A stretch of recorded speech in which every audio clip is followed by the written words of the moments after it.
ಹೇಗೆ ಈ ನಾರ್ಮಲ್ ಆಗಿ ಕಾಣಿಸುವ ಕಲ್ಲಿನಿಂದ ವಿಜ್ಞಾನಿಗಳು ಅಪಾಯಕಾರಿ ವೆಪನ್ ನಿರ್ಮಾಣ ಮಾಡಿದ್ರು ನೋಡಿ.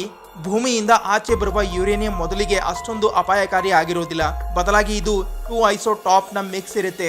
ಇದರಲ್ಲಿ ಯುರೇನಿಯಂ 238 99.3% ಇರುತ್ತೆ. ಮತ್ತೆ ಯುರೇನಿಯಂ 235 ಅಂದ್ರೆ ಅಸಲಿ ಮಾಲ್ ಕೇವಲ 0.7% ಅಷ್ಟೇ ಇರುತ್ತೆ.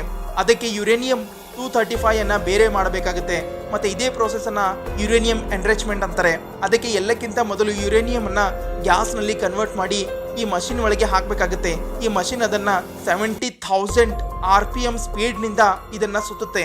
ಮತ್ತೆ ಯುರೇನಿಯಂ 238 ಹೆವಿ ಇರೋದ್ರಿಂದ ಮೇಲೆ ಬಂದು ಶೇಖರಣೆ ಆಗುತ್ತೆ. ಮತ್ತೆ ಯುರೇನಿಯಂ 235 ಭಾರ ಇರೋದ್ರಿಂದ ಮಧ್ಯದಲ್ಲಿ ಶೇಖರಣೆ ಆಗುತ್ತೆ.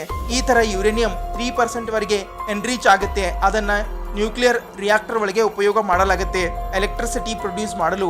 ಮತ್ತೆ ಅದೇ 20% ವರೆಗೆ ಎನ್ರಿಚ್ ಆದಾಗ ಅದರ ಒಳಗೆ ನ್ಯೂಕ್ಲಿಯರ್ ಸಬ್ಮರೀನ್ ಮತ್ತೆ ರಿಯಾಕ್ಟರ್ ನಲ್ಲಿ ಉಪಯೋಗ ಮಾಡಲಾಗುತ್ತೆ.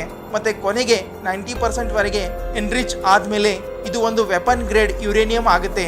ಇದರ ಉಪಯೋಗ ಬಾಂಬ್ ನಿರ್ಮಾಣ ಮಾಡಲು ಉಪಯೋಗ ಮಾಡಲಾಗುತ್ತೆ. ಇಂಥದ್ದು ಫ್ಯಾಕ್ಟ್ ವಿಡಿಯೋ ನೋಡಲು ಚಾನಲ್ ಸಬ್ಸ್ಕ್ರೈಬ್ ಮಾಡಿ, ಹಾಗೆ ನಮ್ಮನ್ನು ಫಾಲೋ ಮಾಡಿ, ಸಪೋರ್ಟ್ ಮಾಡಿ.